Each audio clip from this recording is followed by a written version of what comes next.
Je m'appelle Claire Bennett. J'ai 33 ans. Et la nuit où ma mère a décidé de m'humilier lors du dîner de Noël, elle l'a fait avec un sourire si poli, qu'il aurait pu passer pour de la bienveillance. Elle a levé son verre de vin, m'a regardé droit dans les yeux, et a déclaré, « Ta sœur vient d'acheter une magnifique maison, une vraie maison. N'est-ce pas merveilleux? Peut-être qu'à Noël prochain, tu seras enfin prête à te poser, toi aussi. » Toute la table a ri, de cette manière typique des gens qui pensent assister à une plaisanterie familiale inoffensive. Et juste en face de moi, ma sœur s'est adossée à sa chaise.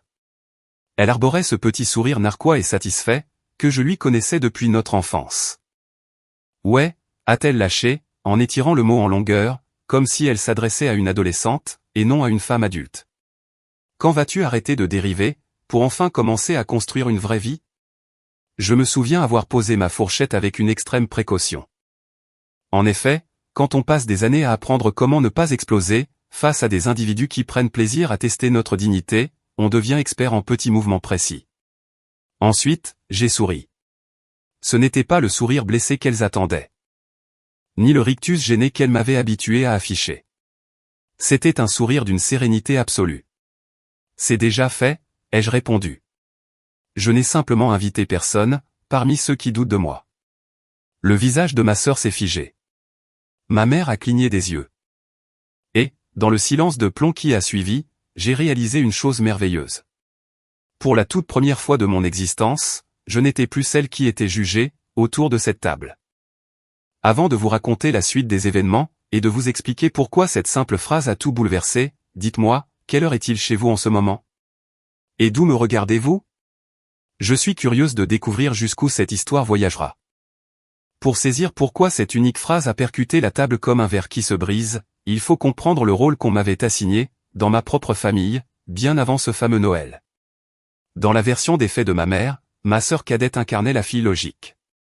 Elle franchissait des étapes que les gens reconnaissaient instantanément, des succès que l'on louait, sans avoir besoin d'explication. Elle possédait le titre professionnel prestigieux, la relation de couple soigneusement mise en scène, et la vie numérique parfaitement rangée.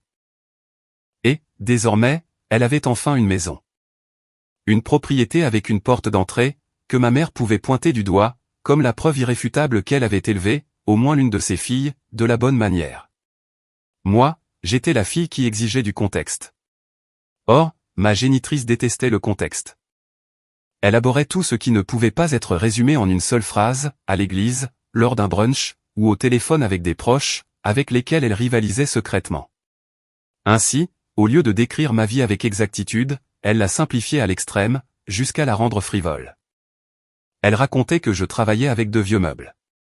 Non, c'était dit comme si je passais mes journées à dépoussiérer des armoires de friperie. Et non comme si je restaurais des pièces de collection, offrais mes conseils pour des intérieurs historiques, et gérais une entreprise spécialisée, que les clients réservaient des mois à l'avance. Elle affirmait que, j'aimais la vie tranquille. C'était sa façon bien à elle de traduire ma discipline, en une sorte de déficience sociale. Elle prétendait que, je me cherchais encore. Et ce, même après que j'ai bâti une solide clientèle, embauché du personnel à temps partiel lors des pics d'activité, et commencé à gagner bien plus d'argent, que quiconque dans la famille ne l'aurait jamais imaginé. La vérité était beaucoup moins commode pour elle. Je ne suis pas tombé dans ma carrière par hasard. Je l'ai construite à partir de rien, et je l'ai forgée à la dure. Pendant que d'autres occupaient des emplois de bureau propres, dans des bâtiments climatisés, je me trouvais dans des ateliers dès l'aube. J'y apprenais le grain du bois, la réparation des plaquages, la teinture sur mesure, ainsi que la restauration structurelle. J'ai appris à distinguer le moment où une chaise semblait seulement cassée, de celui où elle l'était véritablement. J'ai appris à chiffrer un travail manuel, que personne ne respectait, avant d'en avoir vu le résultat final. J'ai également appris à négocier avec des collectionneurs.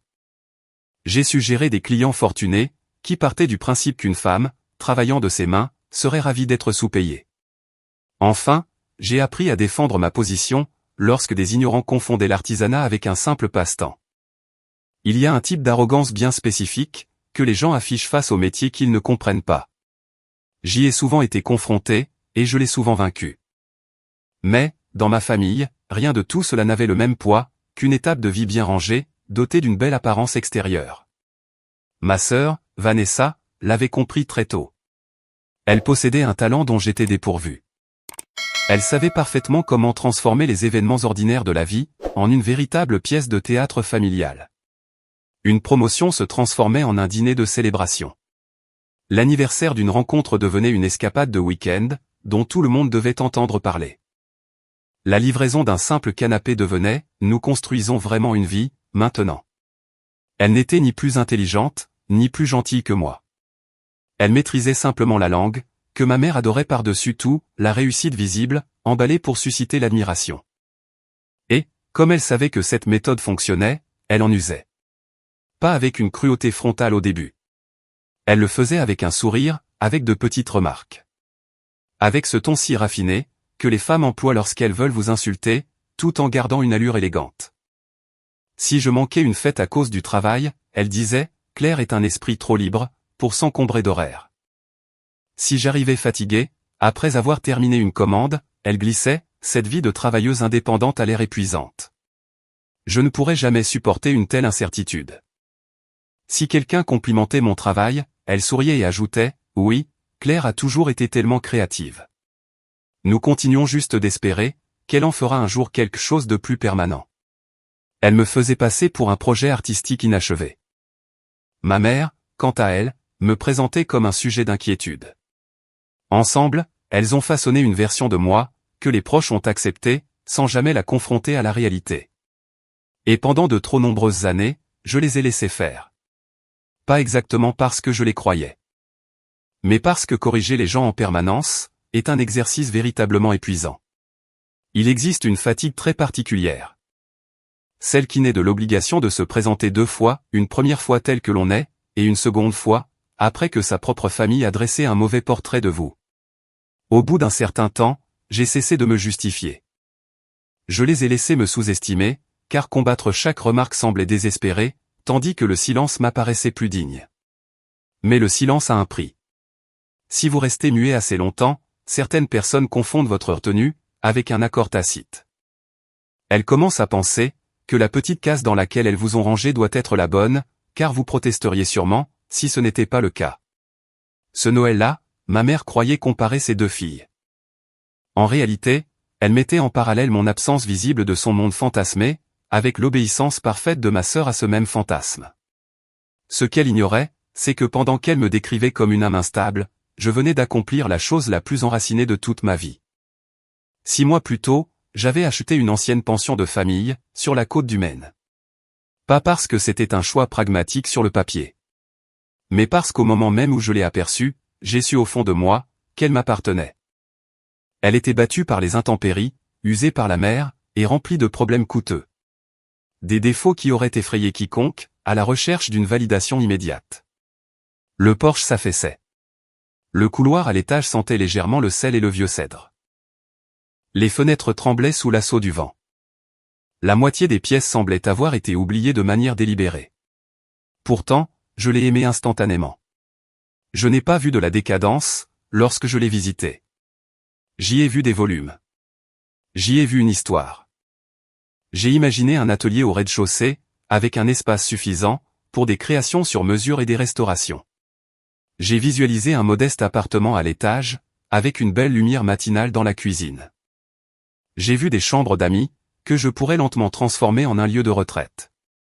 Un espace dédié aux artistes et aux artisans, qui auraient besoin de calme et de temps. J'y ai vu le type exact d'avenir qui n'impressionnerait jamais ma mère, du moins, jusqu'à ce qu'il soit suffisamment achevé, pour briller sur des photographies.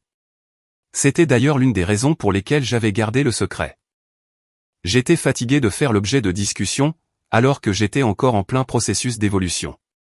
Je voulais qu'une chose dans ma vie puisse grandir sans aucun commentaire, sans la moindre comparaison. Sans que ma cadette ne pose des questions, avec ce ton faussement désinvolte, dont elle usait pour traquer mes failles. Je désirais ardemment une joie qui n'appartienne qu'à moi, avant que la famille ne puisse mettre la main dessus. À l'approche de Noël, les réparations du toit étaient terminées. L'escalier principal était enfin sécurisé. Mon atelier était opérationnel, et j'avais passé suffisamment de nuits sur place, pour reconnaître le bruit du vent, frappant chaque façade de la bâtisse.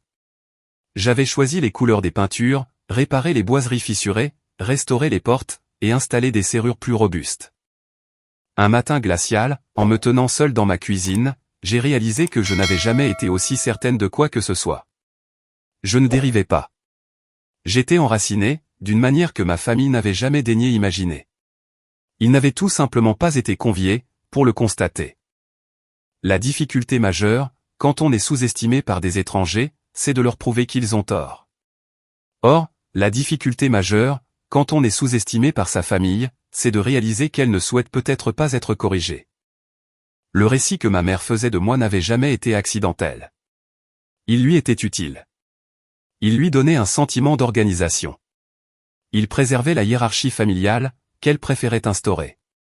Vanessa était la fille rassurante, celle qui était reconnaissable, présentable, et facile à vanter. J'étais la fille compliquée. Assez talentueuse pour être mentionnée, mais jamais d'une manière qui aurait pu menacer ce classement. Ma mère ne disait pas ces choses directement, car la franchise peut être affrontée. Elle travaillait avec des outils plus subtils, le ton, la formulation, l'omission. Elle me faisait des compliments, qui, dans le même temps, me rabaissaient. Claire est tellement indépendante, disait-elle. Ce qui semble flatteur, jusqu'à ce que l'on perçoive l'insinuation cachée, solitaire, difficile, en marge de la vie normale. Claire a toujours fait les choses à sa façon, ce qui signifiait en réalité, qu'elle était incontrôlable. Claire n'est pas très traditionnelle. Dans notre famille, c'était le nom de code pour dire qu'elle n'était pas assez rassurante pour être exhibée en société. Ma cadette avait appris de la meilleure. Vanessa ne m'attaquait jamais ouvertement, d'une manière que quiconque aurait pu facilement condamner. Elle s'était spécialisée dans le mépris élégant. Elle posait des questions qui semblaient bienveillantes, mais qui étaient conçues pour m'affaiblir. As-tu des avantages sociaux? Ce genre de revenus, c'est saisonnier, n'est-ce pas? Que se passe-t-il si les clients arrêtent de venir? Ne crains-tu pas d'investir trop de temps dans quelque chose d'aussi pointu? Elle prononçait ces phrases devant les autres, avec légèreté, comme si elle était simplement curieuse. Mais, son timing était toujours stratégique. Jamais lorsque je luttais en privé. Toujours lorsque quelqu'un venait de me complimenter. Toujours quand l'attention se portait dans ma direction, une seconde de trop. À l'âge de 26 ans, j'ai décroché un contrat pour restaurer des meubles, lors de la rénovation d'une auberge historique. Lors du repas de Thanksgiving, elle m'a demandé si j'avais enfin fini d'expérimenter. Quand j'ai eu 29 ans, et que je traversais ma plus grosse année d'activité, ma mère a glissé à une tante, que j'essayais toujours de me tracer un chemin. À mes 31 ans, alors que je commençais à conseiller des décorateurs qui me confiaient des projets réguliers, Vanessa a ri autour d'un café. C'est vrai que c'est impressionnant, d'une manière un peu excentrique, a-t-elle murmuré. C'est juste que je ne pourrais jamais vivre, avec un tel degré d'incertitude. Elle a dit cela, tout en me montrant des échantillons de carrelage, pour un appartement qu'elle n'avait même pas encore acheté. C'était là le grand don de Vanessa. Elle parvenait à faire passer des aspirations pour des exploits, tout en faisant résonner de véritables accomplissements, comme s'ils étaient provisoires. À un moment donné, j'ai cessé d'attendre de l'équité, et j'ai commencé à étudier ce schéma. Ma mère avait un besoin viscéral, que la famille gravite autour de symboles visibles de réussite, car ces symboles rejaillissaient sur elle. De son côté, ma sœur avait besoin de ma prétendue instabilité, car cela renforçait son image de personne fiable. Il ne s'agissait pas seulement d'affection, mais de structure. Si je devenais soudainement indéniable, toute l'économie émotionnelle de la famille s'en trouverait bouleversée. Ma mère devrait admettre qu'elle m'avait mal cerné pendant des années. Vanessa perdrait son miroir favori. Or, les gens renoncent rarement, sans opposer de résistance, à une histoire qui les flatte. Voilà pourquoi cette maison comptait tant pour Vanessa, bien au-delà de l'achat immobilier lui-même. Elle en parlait comme s'il s'agissait d'une couronne, et non d'une propriété. Au cours des mois précédant Noël, chaque conversation tournait inévitablement autour du même sujet, les plans de travail en cuisine, la carte scolaire bien qu'elle n'ait pas d'enfant, le papier peint de la chambre d'amis, le potentiel du jardin, et le charme du quartier. Elle envoyait des photos de l'annonce immobilière, sur le groupe de discussion de la famille. Puis, elle attendait les réactions, telle une comédienne guettant les applaudissements. Ma mère réagissait exactement comme prévu. Je suis si fier de toi. C'est une démarche tellement mature. Voilà à quoi ressemble la construction d'un avenir. Ensuite, comme rien ne pouvait s'achever sans une comparaison chez nous, elle m'appelait en privé, pour m'en livrer la traduction. Tu sais, Vanessa a toujours été très concentrée sur ses objectifs. C'est agréable de voir l'une de vous prendre de telles décisions. J'espère que cela t'inspirera, ma chérie. M'inspirer à faire quoi, exactement? À acheter une vie, sélectionnée uniquement pour sa lisibilité? À échanger mon atelier, contre un coin repas dont je ne voulais absolument pas? À devenir déchiffrable, pour des gens qui ne respectaient que ce qu'ils comprenaient déjà? L'absurdité de la situation aurait pu être comique, si elle n'avait pas été aussi constante. Malgré tout, je ne prétendrai pas n'avoir rien ressenti. Un rejet répété finit par vous modeler, même lorsque vous avez cessé d'y croire. Dans la vingtaine, j'ai passé des nuits blanches, à me demander si ma mère avait raison. Je me demandais si je n'avais pas confondu le courage avec le simple refus. Si choisir une vie qui me correspondait, mais qui n'impressionnait personne, n'était pas secrètement une forme d'échec. C'est bien le type de dégâts qu'une famille est la plus apte à causer.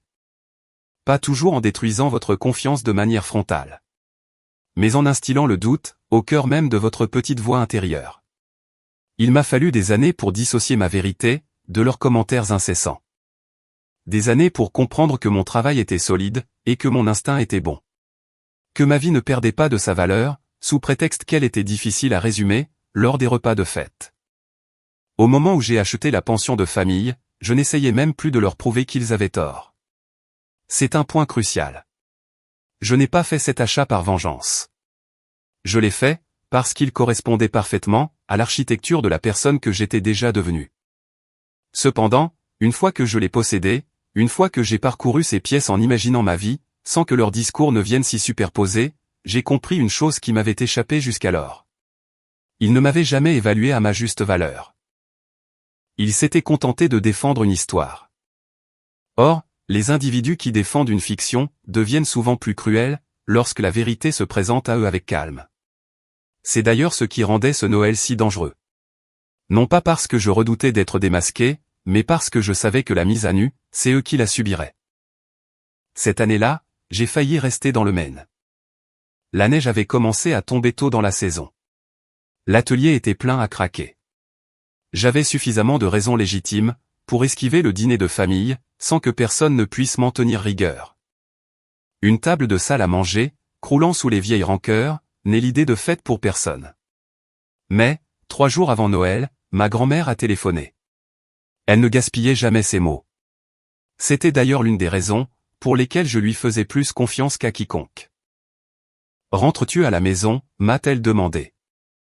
Je me tenais devant le long plan de travail de mon atelier. Je ponçais le bord de la porte d'un meuble restauré. Par la fenêtre arrière, je contemplais l'herbe gelée et la ligne grise du ciel atlantique qui s'étendait au-delà. « Je n'ai pas encore décidé » ai-je répondu. « Dans ce cas, décide d'abord d'une chose » a-t-elle rétorqué. « Si tu y vas, n'y va pas pour être jugé. Vas-y en sachant déjà parfaitement qui tu es. » Cela paraît simple, mais ça ne l'était pas. Pendant des années, les réunions de famille avaient eu ce don de me déstabiliser. J'y conduisais en me sentant compétente, et j'en repartais avec un vague sentiment d'inachèvement. Comme si, d'une certaine manière, il était devenu plus difficile de croire en mes propres accomplissements, sous le seul prétexte qu'ils n'étaient pas correctement reflétés, de l'autre côté de cette table. Ma grand-mère en avait conscience. Elle savait que le véritable danger ne résidait jamais dans les plaisanteries elles-mêmes. Il résidait dans le vieux réflexe qu'elle réveillait. Cette impulsion à me défendre excessivement, à m'expliquer avec trop de précaution. À me faire toute petite, pour que l'atmosphère de la pièce puisse rester confortable pour les autres. Elle était également la seule personne de la famille à être au courant pour la pension de famille. Je lui avais fait visiter les lieux en septembre, une semaine après la signature de l'acte de vente. Ce jour-là, le temps était froid, mais éclatant de lumière. Je l'avais récupérée à la gare, et je l'avais conduite vers le nord. J'étais nerveuse, d'une manière qui m'avait moi-même surprise. Pas parce que je craignais son jugement, mais parce qu'il m'importait énormément qu'elle parvienne à voir ce que j'avais vu. Nous nous étions garés devant la bâtisse juste après midi. Le vent de l'océan fouettait nos manteaux. Les marches du perron étaient encore inégales. La moitié du rez-de-chaussée empestait le vieux plâtre et le cèdre. La plupart des gens n'y auraient vu que des dépenses, un labeur acharné, et de longs retards. Ma grand-mère s'était tenue dans le vestibule. Elle avait inspecté les boiseries fissurées, le large escalier, et les vieilles patères au mur, où les manteaux des pêcheurs devaient être accrochés des décennies plus tôt. Puis, elle avait souri, comme si elle saluait une personne dotée d'un grand caractère. Cet endroit a survécu, avait-elle murmuré doucement. C'est une chose qui me plaît beaucoup chez lui. Ensuite, elle s'était tournée vers moi, pour ajouter, tu as fait un excellent choix. Elle avait parcouru chaque pièce avec lenteur. Elle me posait des questions pratiques, et non des questions de convenance. Qu'y avait-il d'urgent sur le plan structurel? Quelle pièce pourrait attendre? Quelle part des travaux pourrais-je accomplir moi-même? Où l'atelier serait-il installé? Avais-je prévu une marge financière, pour parer aux mauvaises surprises?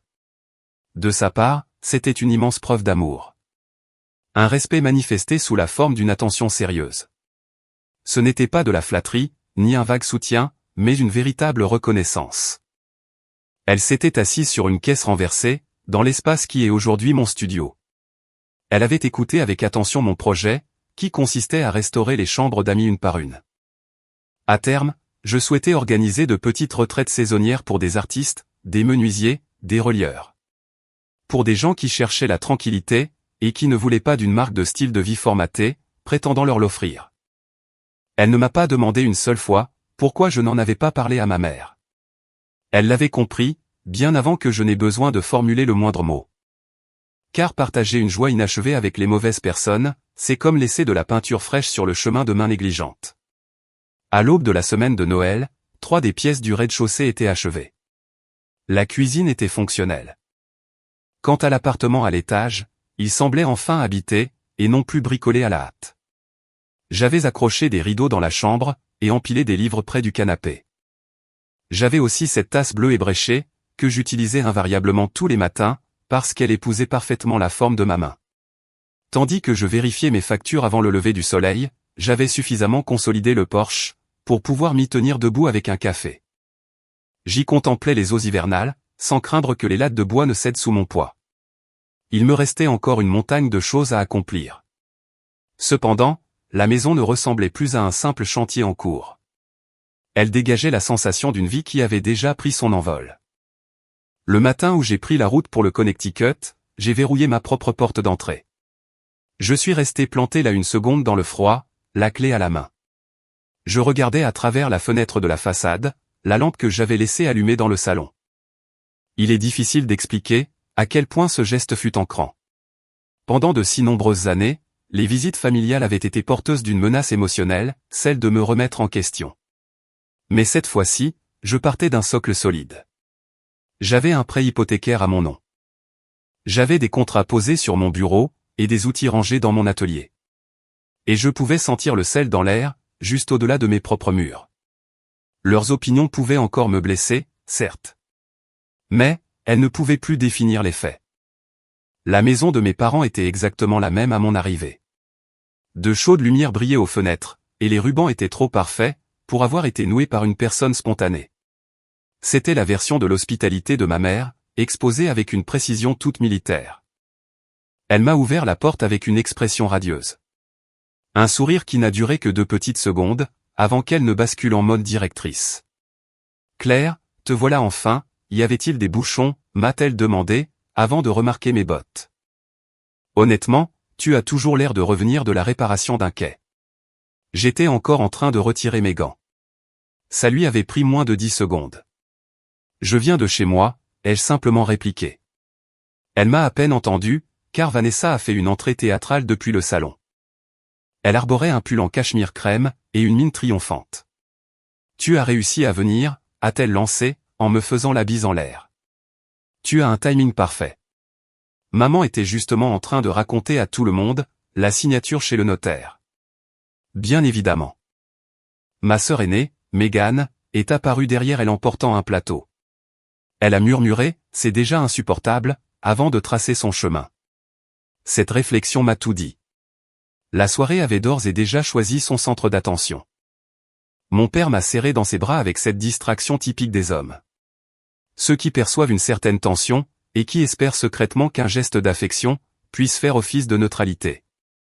Ma grand-mère, installée près de la cheminée, m'a coulé un long regard, accompagné d'un très léger hochement de tête. Ne te fais pas toute petite. Le message était reçu. En suspendant mon manteau, j'ai senti que la vieille machinerie familiale commençait à se mettre en branle.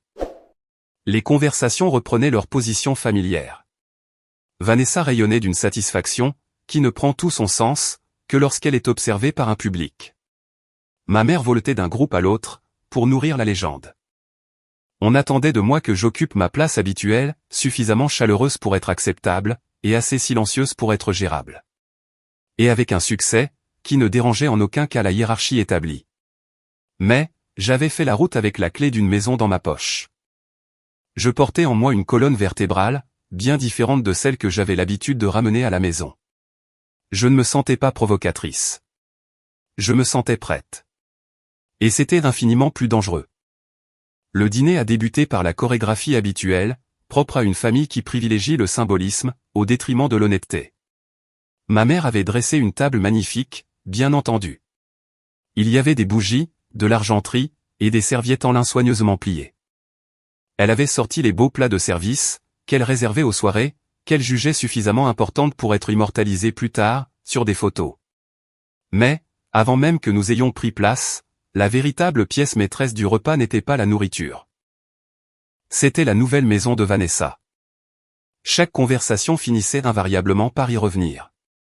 Le jardin, le vestibule, la lumière naturelle, le quartier, la future chambre d'amis. Elle évoquait les parquets d'origine, comme si elle les avait personnellement sauvés d'une extinction architecturale. Ma mère encourageait l'exposé de chaque détail, avec une sorte de révérence polie. Cela aurait pu être touchant, si ça n'avait pas été aussi manifestement délibéré. C'est cette banquette sous la fenêtre, qui m'a définitivement convaincu, a-t-elle glissé à une tante. Même si, bien évidemment, ce n'était pas elle qui achetait l'endroit. On a vraiment l'impression d'être dans la maison d'une vraie femme adulte. Puis, après que tout le monde se fut installé, et que la première tournée de plats eut été servie, elle a levé son verre. Je tiens simplement à vous dire à quel point je suis fier, a-t-elle déclaré. Voir Vanessa acheter sa première maison, a été un tel réconfort pour moi. Il y a quelque chose de tellement rassurant, à voir l'une de ses filles véritablement établie dans la vie. L'une de ses filles. Ce n'était pas subtil. Ce n'était jamais complètement explicite, mais ce n'était jamais subtil. Quelques convives ont murmuré leur approbation.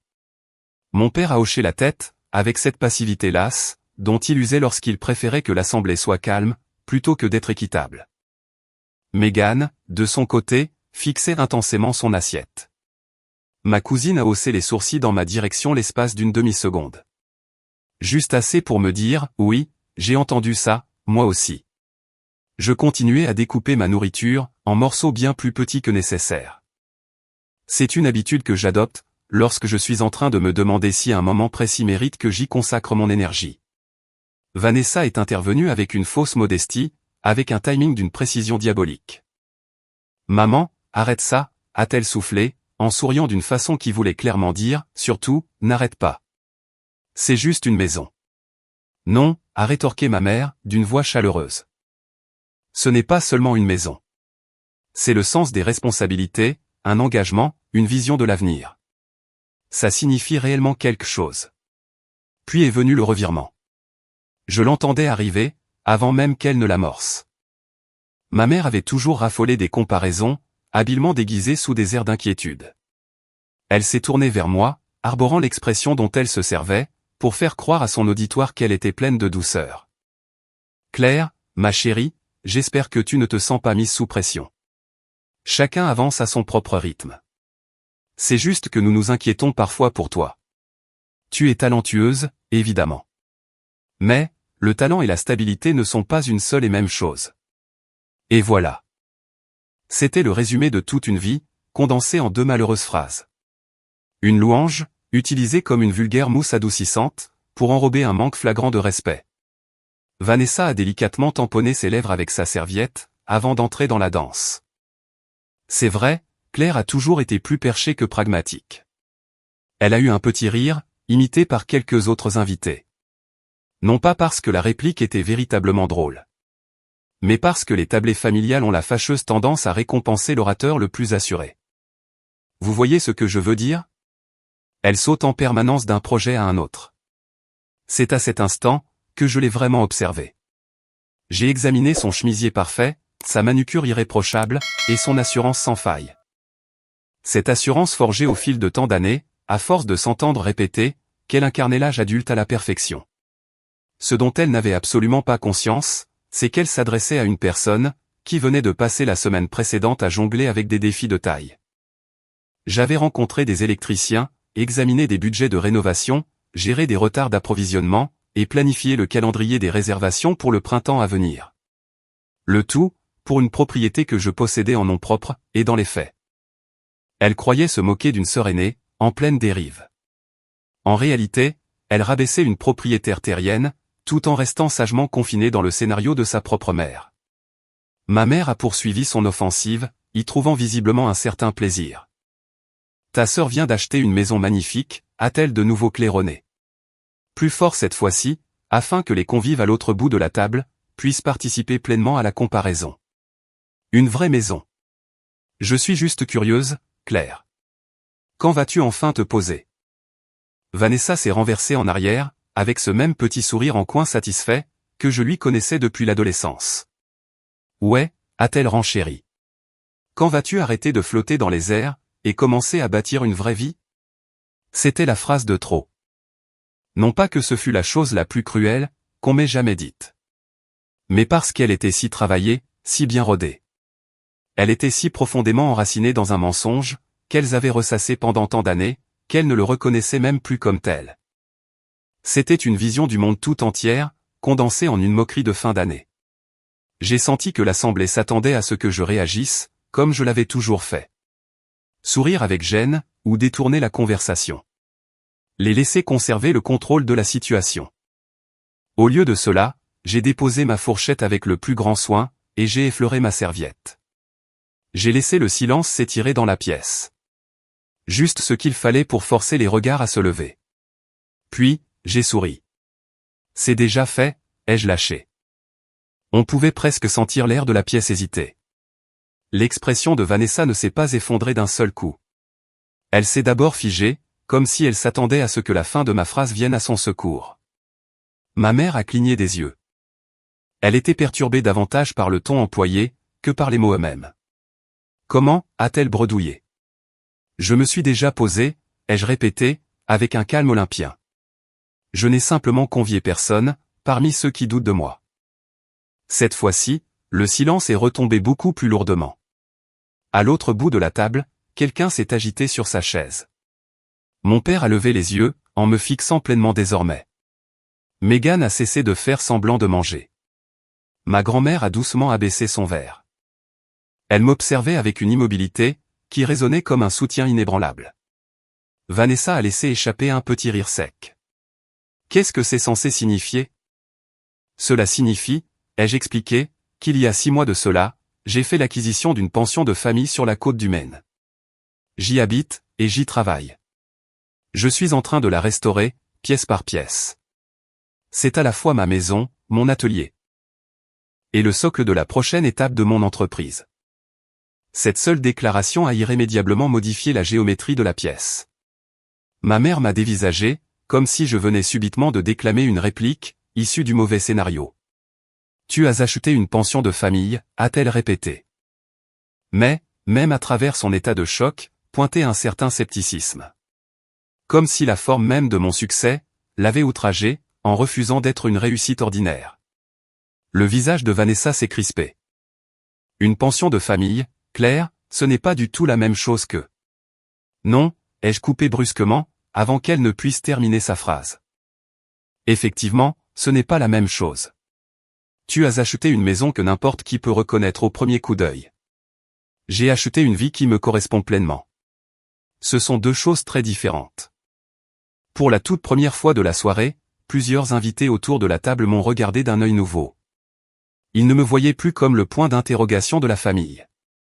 Ils voyaient en moi la personne, qui détenait l'unique phrase véridique de la pièce.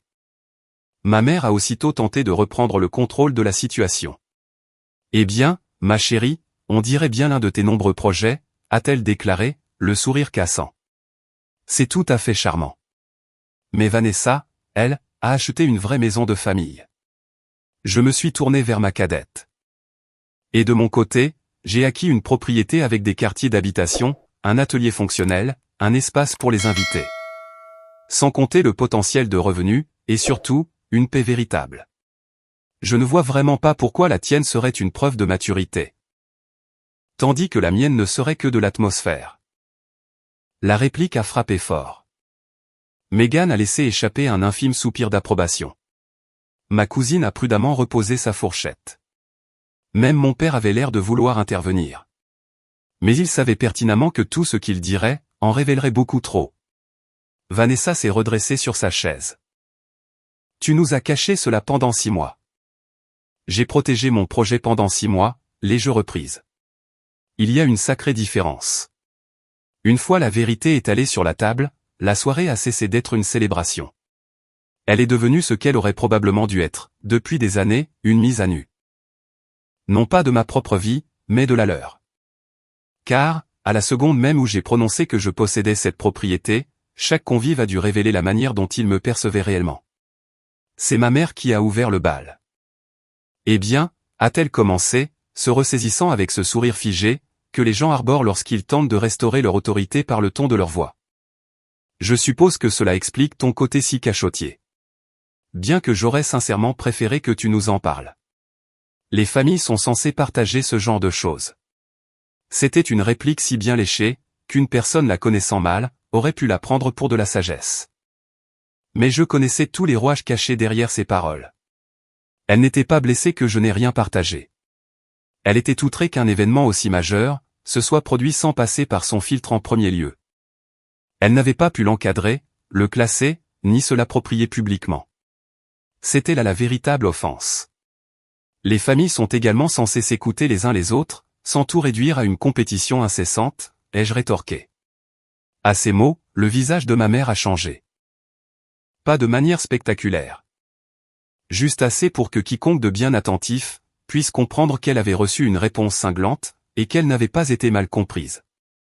Vanessa est montée au créneau, avant que le silence ne s'installe durablement. Allez, Claire. Ne nous joue pas les grandes victimes opprimées.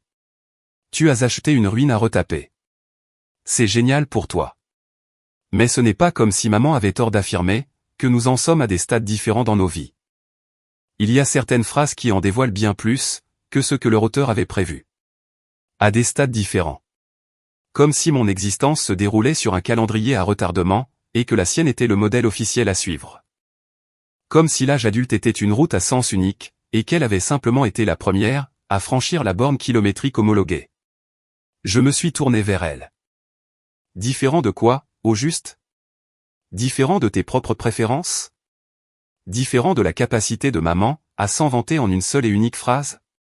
Ou différent du genre de vie qui pousse les gens à applaudir chaleureusement avant même le dessert? Vanessa a laissé échapper un bref éclat de rire. Mais, cette fois-ci, il sonnait faux.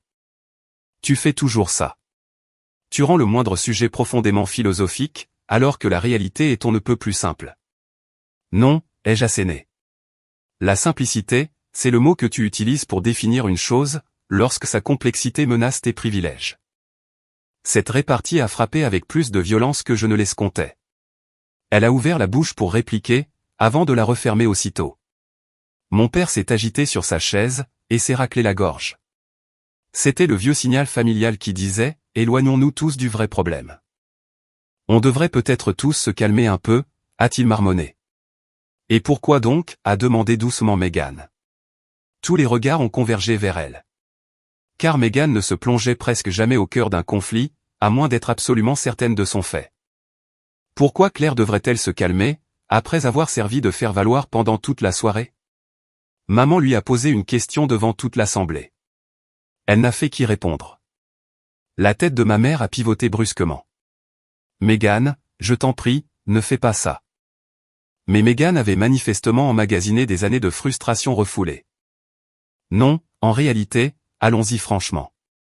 Parce que ce petit manège dure depuis une éternité. À chaque fois que Claire accomplit quelque chose d'impressionnant, c'est aussitôt traduit en une notion vague. À chaque fois que Vanessa fait un choix conventionnel. Cela devient une preuve irréfutable de sa force de caractère. Tu ne t'entends pas parler, maman. Mais tout le monde t'entend. Cette intervention a, de nouveau, transformé l'atmosphère de la pièce. Le soutien verbalisé produit toujours cet effet. Il rend le déni beaucoup plus compliqué à maintenir.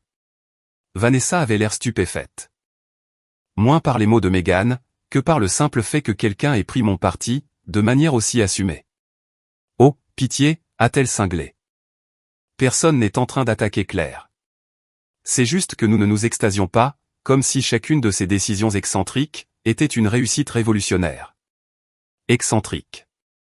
Ce mot n'aurait jamais dû m'importer. Et pourtant, il m'a touché. Parce qu'il capturait à la perfection la stratégie employée par ma famille. Réduire, recadrer, rejeter. Qualifier une chose difficile de « charmante » pour s'abstenir de la respecter. Qualifier une chose sérieuse d'« inhabituelle » pour éviter d'en être menacé. Excentrique, ai-je répété. J'ai acheté de l'équipement de qualité professionnelle. J'ai rénové une propriété côtière comprenant plusieurs pièces. J'ai bâti un atelier, fidélisé des clients réguliers, et créé un modèle économique viable tout autour. Cela n'a rien d'excentrique. C'est une véritable infrastructure. À ces mots, même ma cousine a laissé échapper un discret waouh d'admiration. Ma mère a de nouveau tenté de feindre l'inquiétude, mais le ton ne passait plus. Claire, ma puce, personne ne nie que tu as travaillé dur. Non, l'ai-je corrigé. Vous niez simplement que mon dur labeur puisse me qualifier d'adulte. À moins qu'il ne ressemble, trait pour trait, à celui de Vanessa. Sa bouche s'est pincée. Ce n'est pas juste. C'est exact. Lors de certaines disputes familiales, il y a un moment précis où le schéma le plus ancien devient soudainement visible, dans toute son ampleur. On peut presque voir les gens réaliser que cette dispute ne porte pas sur les événements de la soirée. Elle porte sur 20 autres soirées, 15 autres insultes, 10 années de conditionnement, et 3 décennies de rôles imposés. C'est exactement le moment qui s'est produit. Mon père a affiché un air fatigué. Une lassitude qui laissait deviner une prise de conscience. Megan avait l'air en colère, mais nullement surprise. Quant à ma grand-mère, elle ressemblait à une personne entendant la vérité être enfin prononcée. Une vérité qu'elle espérait voir éclater dans cette pièce, depuis des années. Vanessa a croisé les bras. Et alors? Tout ça, parce que maman a dit que j'avais acheté une belle maison. Tu ne pouvais pas tout simplement te réjouir pour moi. J'ai failli admirer une telle audace. Reformuler le problème, en le faisant passer pour mon incapacité à la célébrer. C'était un grand classique. Je suis heureuse pour toi, lui ai-je rétorqué. Je ne suis simplement pas heureuse de servir de couleur de contraste pour te mettre en valeur. Cette réplique l'a fait taire, ne serait-ce qu'une seconde. Puis, ma mère a prononcé la seule phrase, qui allait tout clarifier d'une manière inédite. Honnêtement, Claire, si tu voulais que nous percevions ta vie sous un autre angle, tu aurais peut-être dû la partager davantage avec nous. Tu n'aurais peut-être pas dû disparaître sans cesse, dans ce monde à part qui est le tien. Un monde à part.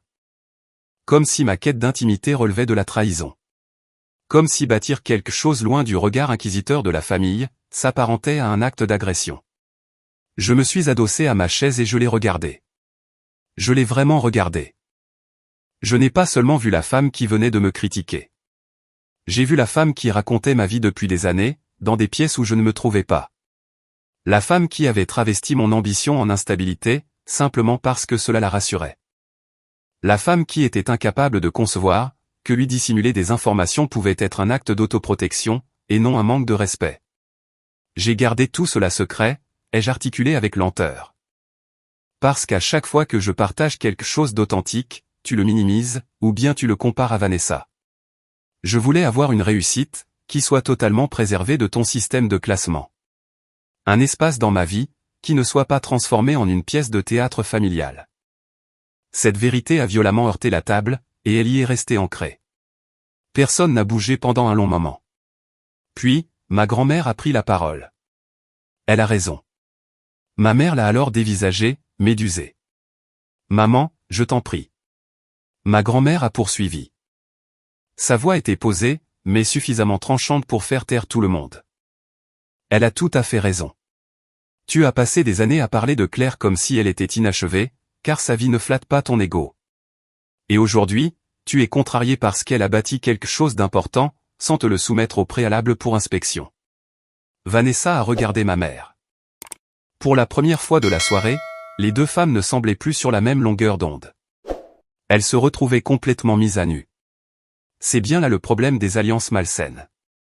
Elles paraissent indestructibles, jusqu'au jour où elles sont dénoncées publiquement. Mon père a passé une main lasse sur son front. Peut-être que nous avons tous. Peut-être qu'il y a eu des suppositions de fait. Meghan a laissé échapper un rire sec. C'est un terme impressionnant de douceur, pour qualifier la situation. Les yeux de ma mère brillaient désormais. Mais, je n'étais pas assez dupe pour confondre quelques larmes de crocodile, avec d'authentiques remords. J'ai absolument tout sacrifié pour cette famille, a-t-elle gémi, la voix tremblante. Et maintenant, on me fait passer pour la méchante, sous prétexte que je suis fier de l'une de mes filles. Non, les jeux reprises d'une voix calme. Tu es confronté à la vérité, parce ta fierté s'accompagne toujours d'une hiérarchie. C'était exactement ça. C'était le cœur du problème. Non pas qu'elle aimait Vanessa. Mais qu'elle avait un besoin viscéral, que l'amour soit comparatif. Qu'elle avait besoin qu'un enfant brille au détriment de l'autre. Qu'elle nécessitait que l'admiration passe par le filtre de la compétition, pour être en mesure de la contrôler. Une fois cette vérité énoncée, même elle a semblé comprendre que cette phrase ne pourrait plus être balayée sous le tapis. Par la suite, le dîner ne s'est pas exactement terminé. Il s'est littéralement effiloché, ce qui est bien différent. Un repas de fête normal s'achève par le dessert, une conversation plus légère, et des invités aidant à débarrasser la cuisine. La tension se dissipe alors dans le rituel. Le nôtre a tout bonnement perdu son scénario. Mon père a tenté une faible diversion, en proposant de la tarte et du café. Mais, personne ne l'a véritablement suivi. Vanessa est restée enfermée dans un silence si rigide, qu'il en devenait presque douloureux à observer. Ma mère n'arrêtait pas d'ajuster des objets, qui n'avaient pourtant aucun besoin de l'être. Une cuillère de service, une serviette pliée, la disposition d'une bougie. C'est précisément ce qu'elle fait, lorsque le contrôle de la situation lui a échappé, mais que son corps refuse encore de l'admettre. Meghan a commencé à me poser des questions très pratiques concernant la propriété. Pas dans le but de me secourir, mais avec un sérieux indéniable. Elle m'a interrogé sur la superficie, la distance par rapport à la ville, et la part des travaux de restauration que j'avais effectués moi-même.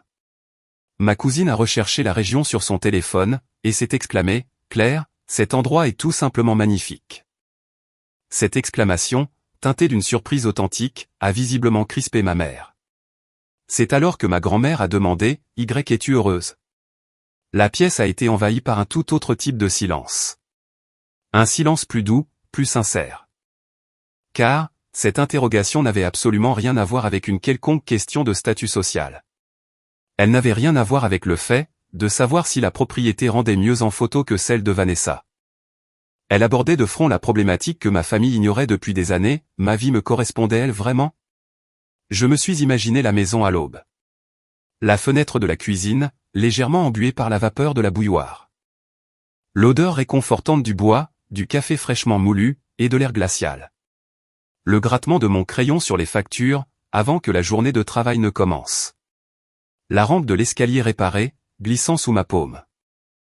La longue table de l'atelier, où des objets abîmés retrouvaient lentement leur âme d'antan. L'océan, s'étendant juste au-delà du terrain arrière.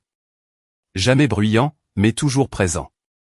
Ce sentiment de déverrouiller ma propre porte après une journée éprouvante, en sachant pertinemment que personne, à l'intérieur de ces murs, n'attendait de moi que je sois quelqu'un d'autre.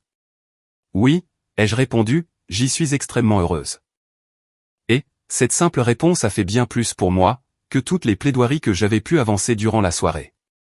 Car, pendant de trop nombreuses années, une part de moi avait continué d'espérer que ma famille valide mes choix, avant que je ne puisse pleinement m'autoriser à en ressentir la joie. Cette nuit-là, j'ai compris que j'avais déjà traversé ce pont.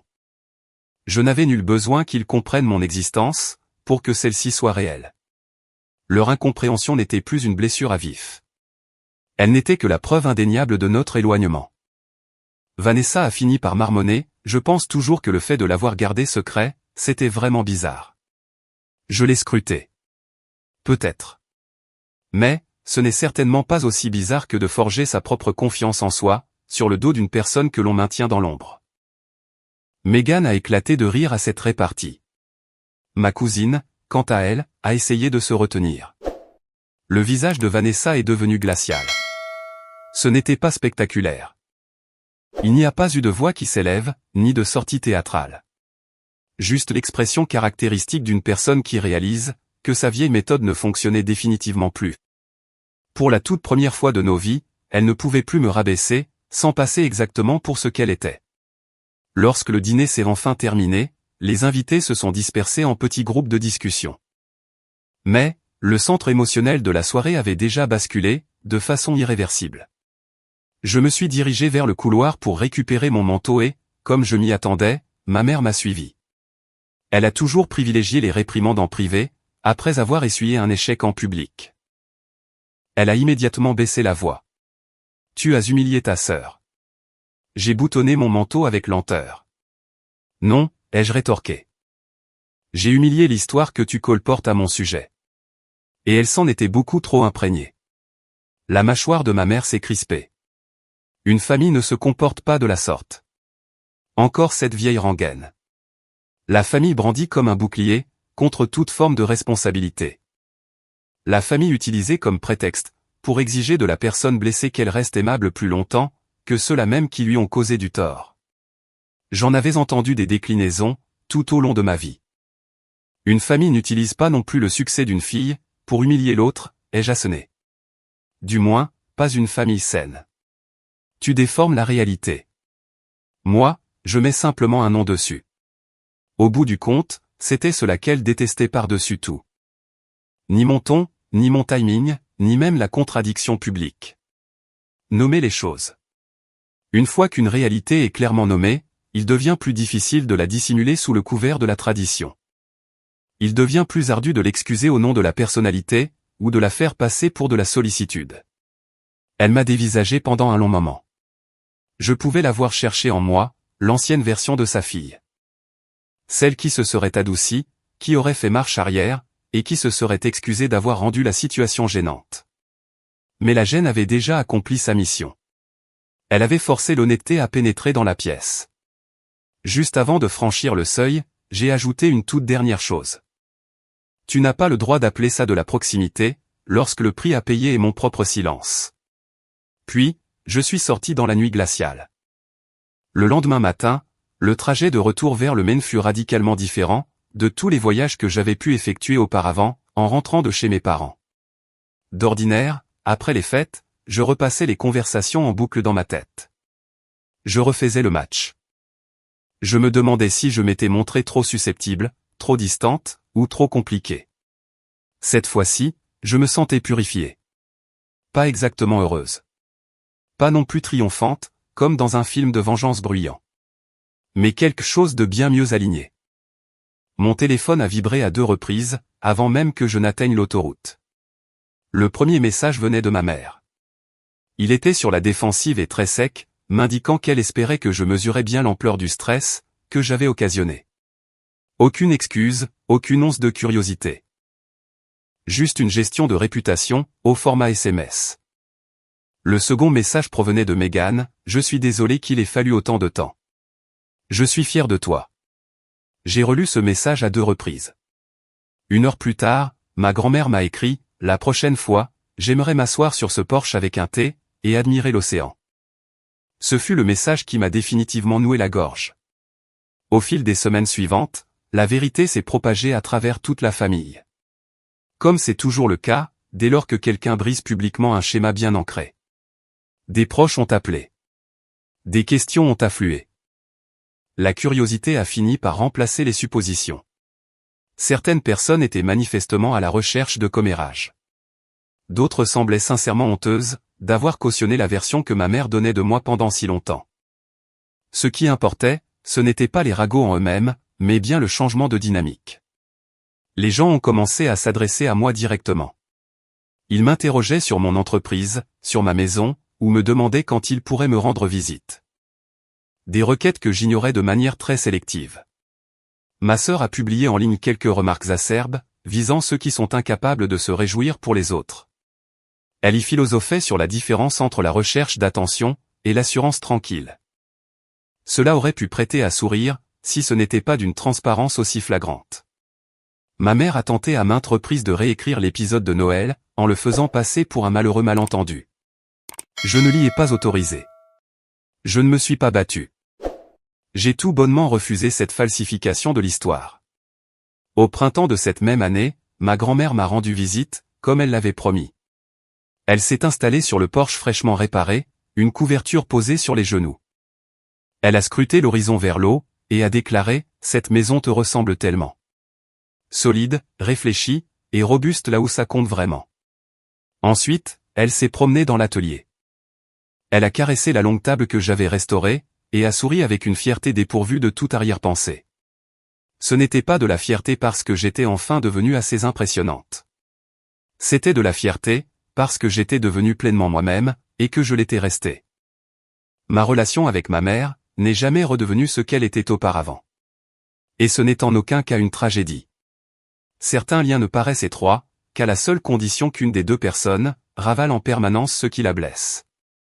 Supprimez cette mauvaise habitude, et la relation prend une toute autre tournure, à une vitesse fulgurante. Vanessa et moi sommes devenus polis, d'une façon beaucoup plus froide et lucide. Megan et moi nous sommes rapprochés. Mon père est resté celui qu'il avait toujours été, long à accepter l'honnêteté, mais pas totalement immunisé contre elle. Et quant à moi, j'ai cessé d'attendre d'être traduite correctement, par des individus qui préféraient me voir sous un jour simplifié. Voici donc ce que je sais aujourd'hui. Se poser n'est pas une représentation théâtrale. Ce n'est pas un plan d'architecte, soumis à l'approbation d'une tierce personne.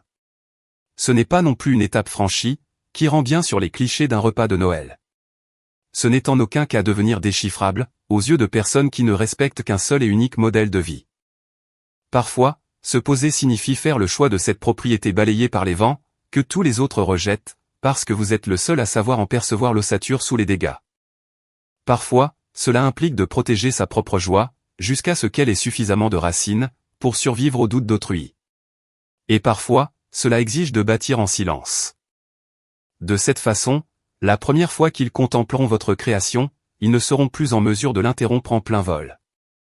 Et puis, parfois, la vengeance la plus redoutable, ne consiste pas à humilier ceux qui vous ont mal jugé.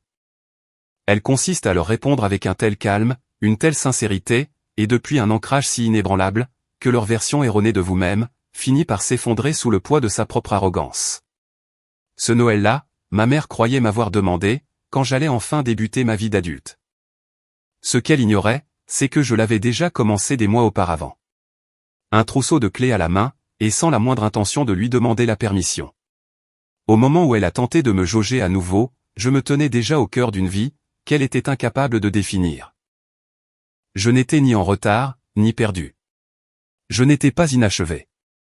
J'étais tout simplement en train de construire ma vie, dans un endroit où ils n'avaient jamais daigné regarder. Et lorsque leurs regards se sont enfin portés sur moi, la personne qui s'est retrouvée pétrifiée par le choc, ce n'était pas moi.